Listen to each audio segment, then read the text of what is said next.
மனசில் 1000 கஷ்டங்களையும் வலிகளையும் சுமந்து கொண்டே திரிஞ்சிருப்பீங்க.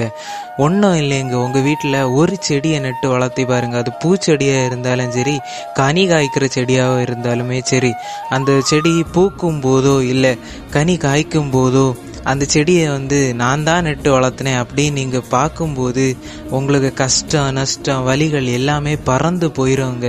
ஒரு முறை உங்கள் வீட்டில் நீங்கள் இதை முயற்சி பண்ணி பாருங்கங்க. அப்புறம் மாற்றம் தானாகவே வரும் உங்கள் மனசுக்குள்ள.